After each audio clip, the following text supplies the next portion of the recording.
Good evening student, आप सभी का ऑनलाइन क्लासेस में स्वागत है। आप सभी छात्रों ने समर वेकेशन के दौरान जो भी आपको गृह कार्य दिया गया था, आशा है कि सभी ने उसे कंप्लीट कर लिया होगा। आप सभी छात्रों से अनुरोध है कि अपना गृह कार्य मेरे पर्सनल नंबर पर भेजें। जिन छात्रों ने इससे पहले भी अपना गृह कार्य जो छात्र इससे पहले अपना गृह कार्य भेज चुके हैं, उन छात्रों से भी अनुरोध है कि वो एक बार पुनः अपना समस्त गृह कार्य जो है मेरे पर्सनल नंबर पर भेजने का कष्ट करें। धन्यवाद। सभी छात्रों का ऑनलाइन क्लासेज में स्वागत है।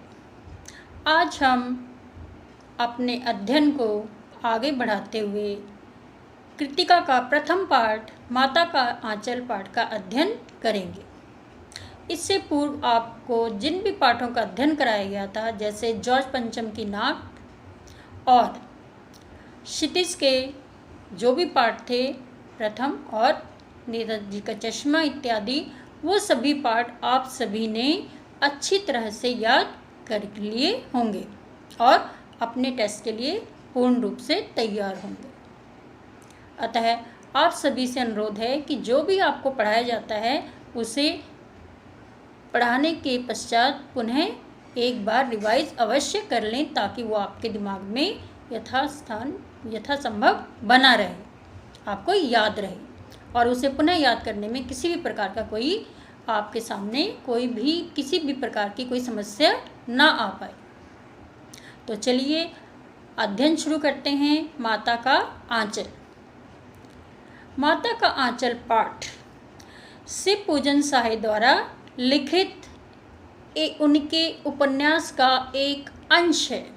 अंश यानी भाग। शिव पूजन साहे के द्वारा लिखित देहाती दुनिया नामक जो उन्होंने एक उपन्यास लिखा था, सन 1926 में प्रकाशित हुआ था ये उनका उपन्यास देहाती दुनिया। वो हिंदी का पहला आंचलिक उपन्यास माना जाता है, जिसे हिंदी का प्रथम आंचलिक उपन्यास भी माना जाता है। ये पाठ उनके उसी उपन्यास का एक भाग है। इस भाग में शिव पूजन साहे जी ने एक बच्चे के मन में उठने वाले विचार, उसकी मनोदशा, उसके अपने माता पिता के प्रति प्रेम वात्सल्य और माता पिता का बच्चे के प्रति जो प्रेम और वात्सल्य होता है, उसका बड़ा ही सजीव वर्णन किया है कि किस प्रकार से एक बच्चा, छोटा बच्चा, सब कुछ भूलकर उसे अपनी माता के आंचल में ऐसे छिपता है जैसे कि माँ उसे दुनिया के समस्त संकट, परेशानियों और संघर्षों से उसका बचाव कर लेगी। उसे माता की गोद में जो सुकून और आनंद मिलता है, वो सुकून और आनंद उसे दुनिया के किसी भी सुख और समृद्धि में नज़र नहीं आता।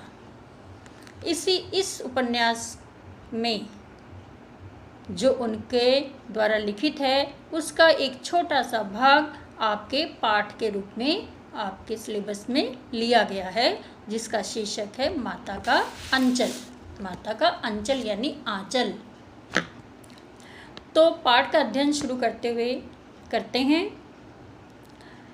शिव पूजन साहे कहते हैं कि जब वो छोटे थे, यानी कि लेखक ने छोटे बच्चे को स्वयं के रूप में प्रस्तुत किया है, यानी जब वो छोटे थे, लेखक कह लीजिए या भोलानाथ एक छोटा बच्चा था, कि जब वह सुबह उठते थे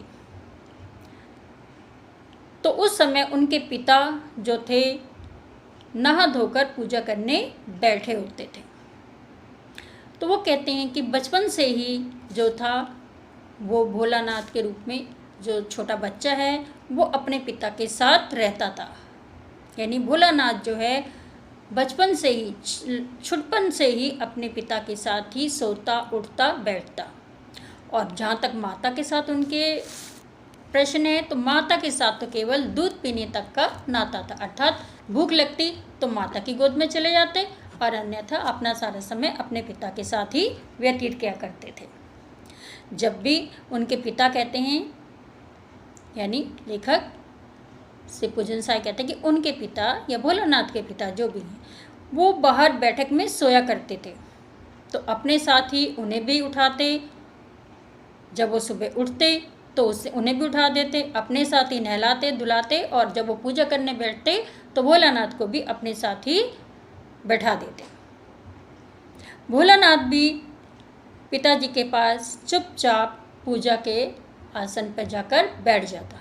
उसके पिता पूजा करते रहते और भोलानाथ उन्हें देखा करता, बीच बीच में चीज़ें छीलता रहता। तो उसके पिता कभी हंसकर तो कभी झुंझलाकर उसे डांट देते और उसके चौड़े माथे पर भभूत का त्रिपुंड लगा देते। यानी उनका भोलानाथ नाम कैसे पड़ गया, कहने का मतलब है कि वो बता रहे कि उनका बचपन का जो भोलानाथ नाम था वो किस प्रकार पड़ा, कि उनके पिता जो थे, जो भभूत थे, जो पूजा की भभूत होती है, धूप बत्ती इत्यादि जला के जो उसकी राख होती है जिसे भभूत कहते हैं, उसका त्रिपुंड भोलानाथ के सिर पर लगा देते और उनकी माता उनका जो बाल थे उसे सर के ऊपर चुटिया के रूप में इस प्रकार से बांधती थी रबड़ के साथ, जैसे भोलानाथ का ही जटा हो, और ऊपर से माथे पे लगने वाला त्रिपुंड। तो ये देकर उनका जो हुलिया था वो बिल्कुल शिव जैसा हो जाता था। इस प्रकार से उनका नाम पड़ गया भोलानाथ, और पिताजी इसी कारण उन्हें प्यार से भोलानाथ कहकर पुकारते थे।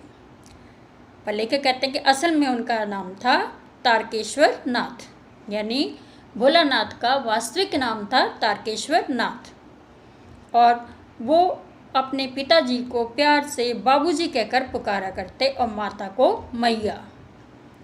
जब बाबूजी रामायण का पाठ पढ़ते तो भोलानाथ उनके बगल में बैठकर आईने में अपना मुख देखा करता,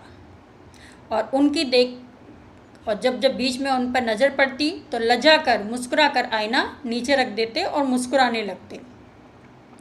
पूजा पाठ करने के पश्चात भोलानाथ के पिता एक बही खाता उन्होंने बना रखा था, कॉपी टाइप का, उसमें राम राम राम लिखा करते थे, तो जिसको वो राम बही कहते हैं। उस राम बही बना रखी थी उन्होंने, खाता बना रखा था एक पूरी पुस्तक कॉपी की तरह, जिसे वो राम नामा बही कहते थे, और उसमें 1000 बार राम का नाम लिखकर उसका पाठ करते। फिर पोथी को, अपनी किताब को बांधकर रख देते और उसके पश्चात कागज़ की छोटी छोटी पर्चियों पर राम का नाम लिखते। 500 पर्चियों पर राम का नाम लिखने के पश्चात उन छोटी छोटी पर्चियों को आटे की लोइयों के भीतर बंद कर देते, यानी कि वो छोटी सी पर्ची को मोड़ तोड़कर आटे की जो छोटी छोटी लोई होती है उनके बीच में रख देते हैं, और उन 500 लोइयों को लेकर और साथ में भोलानाथ को लेकर गंगा की ओर चल पड़ते। जब वो जाते तो भोलानाथ उनके कंधे पर विराजमान हो जाते। वो गंगा किनारे जाते और आटे की लोइयों को, गोलियों को, जो लोइयाँ होती हैं छोटी छोटी गोलियाँ जिनमें राम नाम की पर्ची उनके भीतर थी, उसे नदी में डाल देते और मछलियाँ जो थी उसे खाया करती। जब वो मछलियों को चारा देकर घर लौटते तो इस बीच रास्ते में झुके हुए पेड़ों की जो डालें होती हैं उस पर बिठाकर भोलानाथ को झूला झुलाया करते थे। भोलानाथ कहते हैं कि कभी कभी बाबूजी उनसे कुश्ती भी लड़ते, और कुश्ती लड़ते लड़ते उनसे हारने जैसा अभिनय करते, जैसे कि भोलानाथ ने उन्हें हरा दिया हो। इससे भोलानाथ बहुत खुश होता कि उन्हें अपने पिताजी को हरा दिया, और वो हंसने लगता।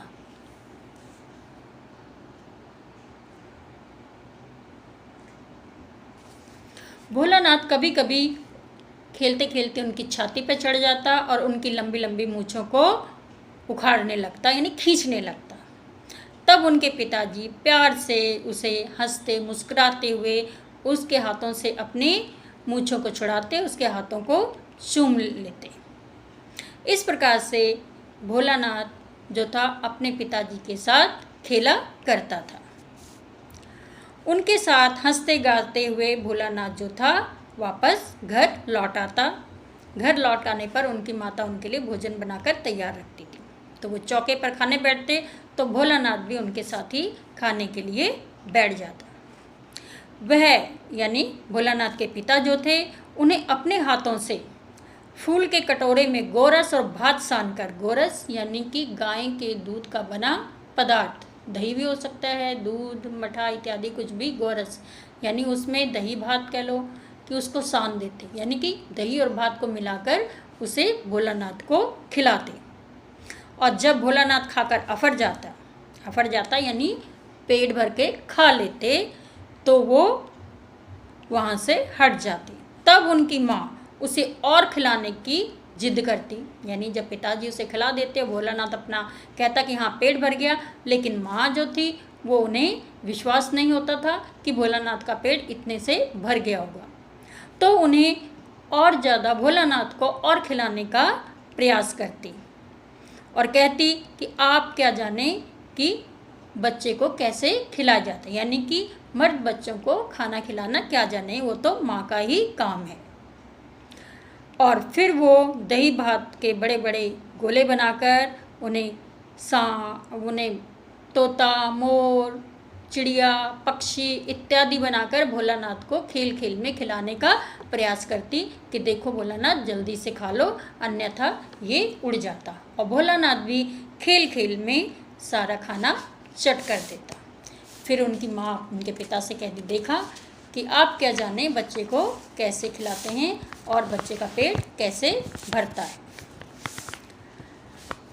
बस फिर उसके बाद तो भोलानाथ उछल कूद करने लगते। फिर रस्सी में बंधा हुआ काठ का घोड़ा लेकर नंग धड़ंग जो था बाहर गली में खेलने के लिए निकल जाया करते थे। जब कभी उनकी माँ अचानक उन्हें पकड़ लेती तो लाख छटपटाने पर भी वो कि भोलानाथ कितनी कोशिश कर लें अपनी माँ के हाथों से बचने की, वो नहीं बच पाता। उनकी माँ उन्हें ज़बरदस्ती पकड़कर बहुत सा चुल्लू भरकर एक कड़वा तेल यानी सरसों का तेल लेकर उनके सिर पर मालिश करती और फिर उनके जो बाल हैं उन्हें बांध देती और उन्हें कपड़े इत्यादि लगाकर, लेलार में काजल की बिंदी लगाकर, चोटी गूंथती, फूलदार लट्टू बांधकर, रंगीन कुर्ता टोपी पहना देती। और फिर इस प्रकार से भोलानाथ जो थे खासे कन्हैया की तरह नज़र आने लगते। इस सब प्रक्रिया में भोलानाथ तंग हो जाता और रोने लगता। तब उनके बाबूजी अपनी गोद में उन्हें उठाकर बाहर ले आते और सिसकते हुए भोलानाथ अपने पिता की गोद में जो थे घर से बाहर आते। घर से बाहर आते ही गली में उन्हें अपने जैसे बच्चों का झुंड खेलते हुए दिखता। तो रोता हुआ भोलानाथ अपना रोना भूल जाता और बच्चों के साथ खेलने की जिद करने लगता और उसके पिताजी भी उसे बच्चों के साथ छोड़ देते। फिर यहाँ से भोलानाथ और उसके साथियों के विभिन्न प्रकार के खेल, तमाशे इत्यादि प्रारंभ हो जाते।